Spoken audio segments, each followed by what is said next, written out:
Да, тоа денеска Сдруженијето Веро од Струмица, Сдружение за помош и подршка на лица со Даунов синдром, за прв пат оваа година во соработка со Општина Струмица и Младинскиот совет го организиравме свеченото прославување со тоа што посадивме 21 цвеќе во градскиот парк и сега наредното ќе биде предавањето на професорот Владимир Трајковски од Скопје во домот на Арма. Морам да кажам дека 7 година поред прославува во светот, но за прв пат во Струмица и се надевам дека тоа ќе постане традиција секоја година да се прославува со една единствена цел да се интегрираат нашите деца во општествената заедница. И нели сите да слушнат за нив. 21 март е светски ден на лица со Даунов синдром. Не случајно избран овој датум и овој ден поради тоа што има символичност. 21 март символично значи се празнува затоа што Дауновиот синдром е всушност трисомија на 21-виот хромозом поради грешка на делбата. Делба на клетката се јавува 21-виот хромозом го има 3 пати, затоа овој ден е избран за ден на Даунов синдром. На покана на Сдруженијето Вера за кој што се грижи за децата со Даун синдром, денеска дојде во Струмица и ќе одржам предавање на тема дали Даун синдромот е доволно разбран во Македонија. Малку провокативен наслов.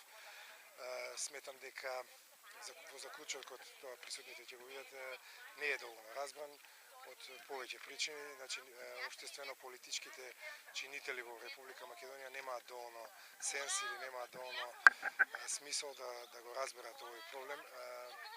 Друго, Република Македонија е сиромашна држава и нема доволно средства да вложува во овој сектор, во дизабилити секторот за лица со пречки во развојот.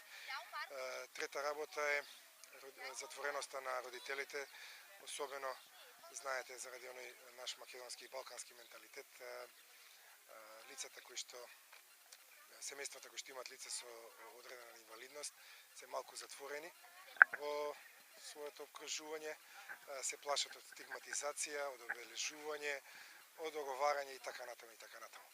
Значи во 45 до 60 на минути ќе се обидам да дадам осврт на тоа што представува Даун синдром, кои се потешкотите, клиничките карактеристики, потоа како родителите да се справат со дете со Даун синдром во смисол на подршка. Неколку збора ќе бидат дадени за инклузијата на овие деца, за раната интервенција на децата и секако на крај ќе зборувам за превенцијата и што треба да направат невладините организации и владиниот сектор за да им се помогне на ова ранлива популација на граѓани во Република Македонија.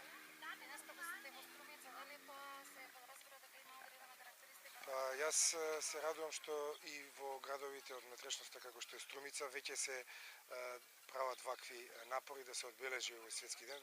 Годинава за прв пат во Струмица има и активности во Скопје, во другите градови за жал нема активности и ова присуството на вас медиумите денеска тука секако дека ќе даде еден одек за во следните години овој 21 март символично одбран датум, почетокот на пролетта, нели, и трисомија на 21-иот пар на хромозоми, да се повеќе и повеќе се подига јавната свесност за овој генетски синдром.